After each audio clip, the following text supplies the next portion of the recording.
ఒకవైపు హైకోర్టులో కేటీఆర్ వేసిన పిటిషన్ను కొట్టివేయడంతో ఒకవేళ కేటీఆర్ సుప్రీంకోర్టును ఆశ్రయిస్తే ఏ విధంగా ముందుకు వెళ్లాలి అన్న దానిపై ఈ సమావేశంలో చర్చిస్తున్నట్లుగా తెలుస్తోంది. మరోవైపు తెలంగాణ ప్రభుత్వం ముందుగానే సుప్రీంకోర్టులో కేవియట్ వేసింది. మరి ఎటువంటి వాదనలు వినిపించబోతోంది? పూర్తి డీటెయిల్స్ ని మా ప్రతినిధి చారి అందిస్తారు.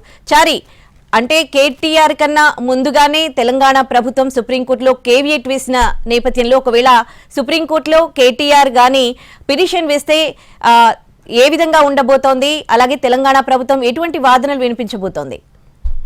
తెలంగాణ ప్రభుత్వము ఫార్ములా ఈ రేస్ కు సంబంధించినటువంటి వ్యవహారాన్ని చాలా సీరియస్ గానే తీసుకుంటుంది. లీగల్ గా కూడా ఎప్పటికప్పుడు ఏం జరుగుతుంది, ఏం జరగబోతుందనే అంచనాలని బేరీజు వేసుకుంటూ దానికి అనుగుణంగానే పావులు కలుగుతుంది. అయితే ఉదయం హైకోర్టులో కేటీఆర్ కు చుక్కెదురు అవగానే ఆ పార్టీకి సంబంధించినటువంటి నేతలంతా కూడా కేసీఆర్ నివాసంలో సమావేశమైనటువంటి నేపథ్యం. ఆ తర్వాత సుప్రీంకోర్టుకు వెళ్తారనేటువంటి ఆలోచన బీఆర్ఎస్ పార్టీకి సంబంధించినటువంటి నేతలు చేశారు. ఈ క్రమంలోనే ముందస్తుగానే హైకోర్టు ఇచ్చినటువంటి తీర్పు మీద సుప్రీంకోర్టుకు బీఆర్ఎస్ కేటీఆర్ వెళ్లే ముందుకే సుప్రీంకోర్టుకి ప్రభుత్వం వెళ్ళింది. ఆ కేసుకు సంబంధించి కేవియట్ ని కూడా వేసింది. కేవియట్ లో తమకు ప్రభుత్వానికి ఆ కేసుకు సంబంధించినటువంటి వివరాలు తెలియజేయకుండా ఎలాంటి నిర్ణయం తీసుకోకూడదు అనేటువంటి ఉద్దేశం దాంట్లో కనపడుతుంది. అందుకే కేవియట్ కేటీఆర్ వెళ్ళడానికంటే ముందే ప్రభుత్వమే కేవియట్ వేసింది. దీనికి తోడుగా ప్రభుత్వం ఈ ఫార్ములా కేసుకు సంబంధించి ఫార్ములా ఈ రేస్ లో క్విడ్ ప్రోకోకు సంబంధించినటువంటి వ్యవహారాలు కూడా జరిగాయని, ఈ విషయాలకు సంబంధించినటువంటి అంశాలన్నింటిని కూడా ఒక్కొక్కటి సేకరిస్తున్నటువంటి పరిస్థితి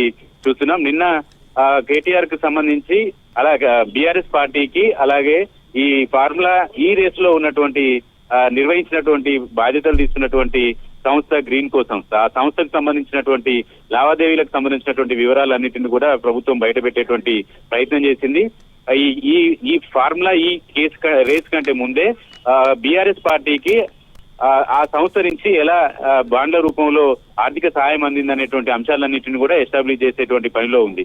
ప్రస్తుతం సుప్రీంకోర్టుకి వెళ్ళినటువంటి కేవియట్ వేసినటువంటి ప్రభుత్వము కేటీఆర్ కనుక సుప్రీంకోర్టుకు వెళ్తే అదే తరహాలో ప్రభుత్వం కూడా మంచి అడ్వకేట్ ని నియమించాలనేటువంటి ఆలోచన కూడా చేస్తుంది. ఇప్పటికే ఒకరిద్దరు సీనియర్ అడ్వకేట్లని కూడా సంప్రదించినట్టు తెలుస్తుంది. అలాగే కాంగ్రెస్ పార్టీకి సంబంధించినటువంటి సీనియర్ అడ్వకేట్లు సుప్రీంకోర్టులో అనుభవం ఉన్నటువంటి ఇద్దరు అడ్వకేట్లు కూడా కాంగ్రెస్ పార్టీలో ఉన్నారు. అభిషేక్ మను సింఘ్వి అలాగే సల్మాన్ రషీద్ లాంటి అడ్వకేట్లు నేపథ్యంలో వారి సలహాలు సూచనలు కూడా పార్టీ తీసుకోబోతుంది. వీటితో పాటుగా అవసరాన్ని బట్టి ఈ రేస్ కు సంబంధించి కేసులో నైపుణ్యం ఉన్నటువంటి అడ్వకేట్లను కూడా సంప్రదిస్తున్నటువంటి పరిస్థితి అయితే కనపడుతుంది. ఓవరాల్ గా తెలంగాణ ప్రభుత్వం ఈ ఫార్ములా ఈ రేస్ కేసుని చాలా సీరియస్ గానే తీసుకుంటుంది. మొదట పార్టీకి సంబంధించి కేటీఆర్ కి సంబంధించి ఈ ఫార్ములా రేస్ కు సంబంధించినటువంటి వివరాలు, ఆ తర్వాత ఈ కేసు పెట్టిన సందర్భంలో కేటీఆర్ చేసినటువంటి కామెంట్లకు సంబంధించినటువంటి అంశాలన్నింటినీ కూడా హైకోర్టులో ప్రభుత్వం బలంగానే వాదించింది.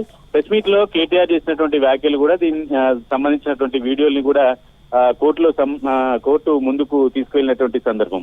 ఫస్ట్ ఈ కేసులో అసలు అవినీతి జరగలేదు, ఆ కేసుకు సంబంధించి ఆ నిధులకు కేటాయింపుకు సంబంధించినటువంటి ఆదేశాలు నేనే ఇచ్చాను, అధికారి ఇచ్చారని చెప్పారు. ఆ తర్వాత హైకోర్టులో ఆ నిధులకు సంబంధించినటువంటి బదలాయింపు నిబంధనలన్నీ చూసుకోవాల్సింది అధికారులు, మాకేం సంబంధం అనేటువంటి ప్రస్తావన కూడా కోర్టులో చెప్పారు. కాబట్టి ఈ భిన్న రకాల వాదనలకు సంబంధించినటువంటి అంశాలన్నింటినీ ప్రస్తావిస్తూ కేసులో సాక్ష్యాలని అలాగే కేసులో ఈ ఎపిసోడ్ లో నిధులు మిస్యూజ్ అయ్యాయనేటువంటి అంశాన్ని తెర మీదకి తీసుకొచ్చేటువంటి ప్రయత్నం జరుగుతుంది. అయితే ఈ ఫార్ములాకి సంబంధించినటువంటి కేసులో ఏ అంశాలైతే ఇప్పటి వరకు ముడిపడి ఉన్నాయో వాటికి సంబంధించినటువంటి అంశాలన్నిటికి సంబంధించి ఆధారాలు కూడా ప్రభుత్వం సేకరించినట్టు తెలుస్తుంది. పూర్తి స్థాయిలో ఈ కేసునైతే ప్రభుత్వం ప్రతిష్టాత్మకంగా తీసుకుంది. ఢిల్లీకి కేటీఆర్ వెళ్తారని సుప్రీంకోర్టుకి ముందే కేటీఆర్ వెళ్లే ఆలోచన ఉందని తెలిసినటువంటి వెంటనే అక్కడ సుప్రీంకోర్టులో కూడా ప్రభుత్వం కేవియట్ వేయడం అంటే కొంత వేగంగా ఆలోచిస్తుంది, దాని మీద కొంత కాన్సన్ట్రేషన్ తోటే ఉందనే ఇండికేషన్ కూడా కనపడుతుంది. Right, thanks for the updates Chari.